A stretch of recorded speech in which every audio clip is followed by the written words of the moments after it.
Doctor Ramadevi. నేను Medicover women and child హాస్పిటల్లో consultant obstetrician and gynaecologist కింద వర్క్ చేస్తున్నాను. ఈరోజు నేను ఏం మాట్లాడదాం అనుకుంటున్నానంటే, మనకి రోజువారీ వచ్చే ఓపీలో చాలా వరకు కూడాను ఈ మెన్స్ట్రువల్ ఇర్రెగ్యులారిటీస్, పీసీఓఎస్, ఒబెసిటీ అని, ఇన్ఫర్టిలిటీ అని చాలామంది వస్తున్నారు కదా. వీటన్నిటికీ కూడా లైఫ్ స్టైల్లో చాలా వరకు కాజెస్ ఉన్నాయి.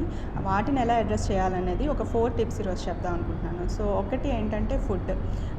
బ్యాలెన్స్డ్ డైట్ అనేది తీసుకోవడం చాలా ఇంపార్టెంట్. బ్యాలెన్స్డ్ డైట్ అంటే ఏంటంటే, మనం తీసుకునే ఫుడ్లో ఫ్యాట్ కంటెంట్ కానీ, కార్బోహైడ్రేట్ కంటెంట్ కానీ తక్కువ ఉంచుతూ, మొత్తం అవాయిడ్ చేయాల్సిన అవసరం లేదు, తక్కువ చేసుకుంటూ protein content, fruits, vegetables improve చేసుకోవడం. అండ్ షుగరీ కంటెంట్ ఎక్కువ ఉండే ఫుడ్స్ లైక్ స్వీట్స్ కానీ, లేకపోతే కార్బోనేటెడ్ డ్రింక్స్ కానీ, లేకపోతే మన ఆయిలీ ఫుడ్స్, జంక్ ఫుడ్స్ తగ్గించడం ద్వారా ఈ బ్యాలెన్స్డ్ డైట్ని మనం మెయింటైన్ చేయొచ్చు. అది ఫస్ట్ విషయం. రెండోది ఏంటంటే ఎక్సర్సైజ్ అనమాట. So at least 30 minutes per day exercise ఉండేలా చూసుకోవచ్చు. అది సింపుల్ వాకింగ్ అవ్వచ్చు, లేకపోతే జిమ్కి వెళ్ళడం కానీ, డాన్సింగ్ కానీ, లేకపోతే ఏరోబిక్స్ కానీ, ఇలాంటివి ఏవైనా సరే 30 minutes per day, వీక్ ఒక 5 days అయినా సరే మనం మెయింటైన్ చేయగలిగితే అది కూడా మనకు చాలా హెల్ప్ చేస్తుంది. అండ్ మూడో విషయం స్లీప్, చాలా ఇంపార్టెంట్ విషయం.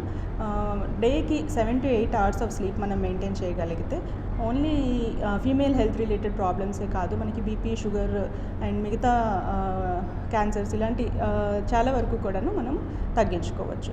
ఫోర్త్ విషయం ఏంటి అంటే మన స్ట్రెస్.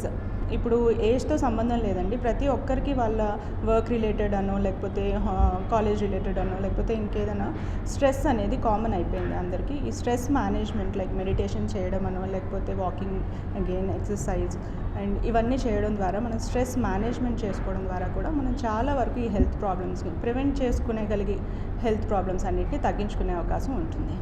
So thank you.